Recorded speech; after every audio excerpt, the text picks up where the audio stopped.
नमस्कार दोस्तों। क्या आपने कभी ध्यान दिया है कि जैसे ही घर के किसी कोने में मकड़ी का जाला दिखता है, लोग घबरा जाते हैं? क्यों लोग तुरंत कहते हैं, इसे हटा दो, ये अशुभ है। कहा जाता है ये नेगेटिविटी लाता है, घर में कलह बढ़ाता है और धन को दूर भगा देता है। लेकिन जरा रुकिए, अगर मैं आपसे कहूं कि यही मकड़ी का जाला भगवान श्री कृष्ण का आशीर्वाद भी हो सकता है। हाँ दोस्तों, आज की ये कथा आपकी सोच को झकझोर देगी और शायद आपके घर की दिशा भी बदल दे।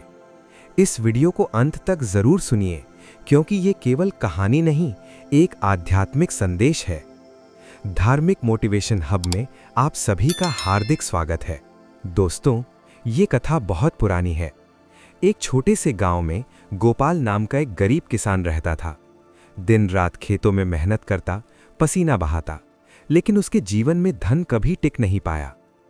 पर गोपाल के पास एक ऐसी पूंजी थी जो किसी तिजोरी में नहीं रखी जा सकती, भगवान श्री कृष्ण पर अटूट विश्वास। हर सुबह सूरज निकलने से पहले गोपाल अपने छोटे से घर में कृष्ण जी की तस्वीर के सामने खड़ा होता, आंखें बंद करता और बहुत धीमी आवाज में कहता, हे प्रभु, आज का हर पल आपका है। मेरी मेहनत, मेरे कष्ट, सब आपकी सेवा है। फिर वो खेत की ओर चल पड़ता। तेज धूप जलाती, बारिश फसलों को बिगाड़ देती, मिट्टी कठोर थी, लेकिन गोपाल सब सहता, क्योंकि वो मानता था हर कष्ट भगवान की परीक्षा है। उसके मन में न लालच था, न प्रसिद्धि की चाह, बस भक्ति।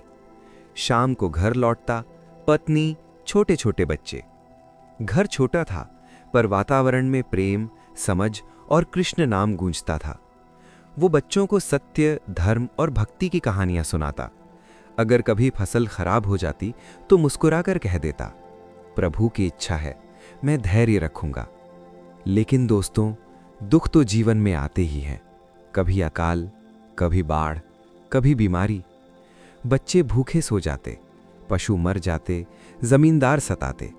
फिर भी गोपाल का विश्वास कभी नहीं डगमगाया। एक सुबह गोपाल गंगा स्नान करने गया। सूरज की किरणें पानी पर चमक रही थीं, हल्की हवा बह रही थी। गोपाल शांत मन से गंगा में उतरा, हे कृष्ण, हे गोविंदा जपते हुए। अचानक पानी उभन पड़ा। तेज बहाव ने गोपाल को अपनी ओर खींच लिया। वो हाथ पैर मारता रहा, लेकिन डूबने लगा। और तभी उसके हृदय से एक पुकार निकली, हे प्रभु श्री कृष्ण, मैंने जीवन में कभी कुछ नहीं मांगा, आज बस एक बार मेरी रक्षा कर लो, मुझे अपने चरणों से दूर मत होने दो। तभी गंगा के किनारे एक दिव्य मकड़ी प्रकट हुई। वो साधारण नहीं थी, उसमें असाधारण तेज और दिव्यता थी। उसने ऊपर उठकर अपना मजबूत जाला फैलाया, पुल की तरह, पानी के ऊपर। गोपाल उस जाले में अटक गया, बहाव रुक गया और वो बच गया। हाथ जोड़कर बोला, हे कृष्ण, आपका चमत्कार असीम है। लेकिन दोस्तों, ये तो केवल शुरुआत थी। कुछ दिन बाद की बात है। गोपाल रोज की तरह खेत में मेहनत कर रहा था। घर पर उसकी पत्नी और छोटे बच्चे थे। उसी समय गांव के बाहर से कुछ लालची चोर आए। उनकी नजर गोपाल के घर पर पड़ी। गरीब है, पर अंदर कुछ न कुछ तो होगा। चोरों ने दरवाजा तोड़ने की कोशिश की और तभी छत पर वही दिव्य मकड़ी प्रकट हुई। उसने छत से जमीन तक अपना घना जाला फैला दिया। जैसे ही चोर अंदर घुसे, वे जाले में फंस गए। जितना छटपटाए, जाला उतना ही मजबूत होता गया। चोर डर के मारे चीखने लगे। थोड़ी देर बाद गोपाल खेत से लौटा। उसने देखा घर सुरक्षित, परिवार सुरक्षित और चोर जाले में फंसे हुए। गोपाल की आंखें भर आईं। वो हाथ जोड़कर बोला, हे प्रभु, आपने फिर मेरी रक्षा की। मेरे पास धन्यवाद के लिए शब्द नहीं है। गांव में ये बात आग की तरह फैल गई। लोग कहने लगे, ये कोई साधारण जाला नहीं, ये तो चमत्कार है। एक और दिन, सांझ का समय, गोपाल तालाब के किनारे ध्यान में बैठा था। हाथ जुड़े हुए थे, होठों पर कृष्ण नाम। अचानक जंगल से एक जहरीला सांप निकला, काला, लंबा, फुफकारता हुआ। वो सीधे गोपाल की ओर बढ़ा। गोपाल डर से हिल भी नहीं पाया। तभी आकाश से वही दिव्य मकड़ी उतरी। उसने ऊपर से अपना जाला फैलाया। सांप जाले में फंस गया, छटपटाया, लेकिन निकल नहीं सका और गोपाल बच गया। गोपाल की आंखों से आंसू बह निकले।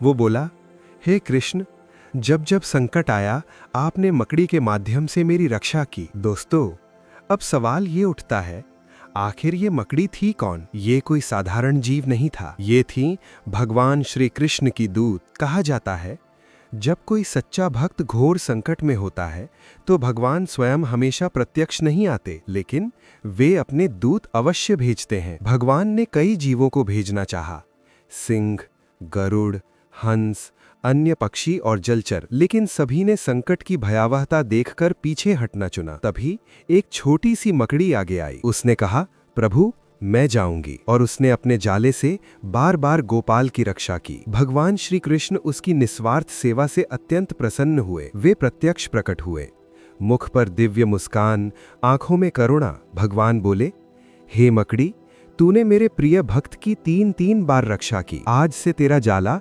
अशुभ नहीं, शुभ का प्रतीक होगा। जिस घर में तू जाला बुनेगी वहां सुख, शांति और समृद्धि आएगी। विपत्तियां उस घर से दूर रहेंगी। तेरा जाला नकारात्मक ऊर्जा को रोकेगा और उस घर में भक्ति, धैर्य, प्रेम और परिवार की एकता बनी रहेगी। मकड़ी ने सिर झुकाया और अंतर ध्यान हो गई। उस दिन के बाद गोपाल का जीवन धीरे धीरे बदलने लगा। जिस घर में कभी गरीबी का साया रहता था, अब वहां शांति का वास होने लगा। जिस खेत में फसल मुश्किल से उगती थी, अब वही खेत लहलहाने लगे। अन्न के भंडार भरने लगे, बच्चों के चेहरे पर मुस्कान लौट आई और घर में कृष्ण नाम पहले से भी अधिक गूंजने लगा। लेकिन दोस्तों, गोपाल के लिए ये सब सबसे बड़ा चमत्कार नहीं था। उसके लिए सबसे बड़ी दौलत थी भगवान की निकटता। अब जब भी उसके घर के किसी कोने में मकड़ी का जाला दिखाई देता, गोपाल डरता नहीं था। वो उसे श्रद्धा से देखता और मन ही मन कहता, हे प्रभु, आपकी लीला अद्भुत है। धीरे धीरे पूरा गांव बदलने लगा। लोग जो पहले मकड़ी का जाला देखकर डर जाते थे,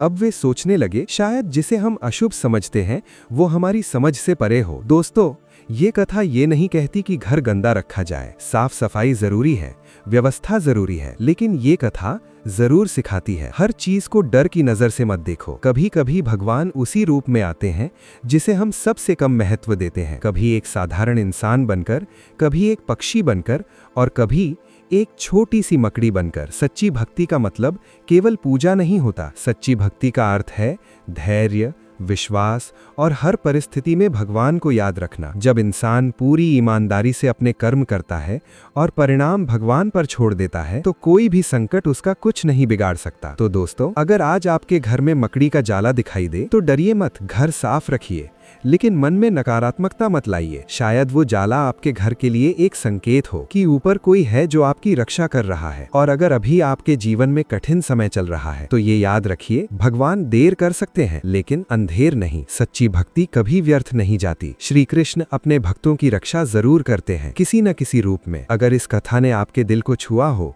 तो कमेंट में जय श्री कृष्ण जरूर लिखिए। धार्मिक मोटिवेशन हब को सब्सक्राइब कीजिए, बेल आइकॉन दबाइए ताकि ऐसी ही आध्यात्मिक और प्रेरणादायक कथाएं आप तक पहुंचती रहें। इस वीडियो को लाइक और शेयर कीजिए, क्योंकि हो सकता है किसी और के जीवन में भी इससे आशा की किरण जग जाए। आपका समय, आपका विश्वास हमारे लिए अनमोल है। जय श्री कृष्ण, जय श्री राधे।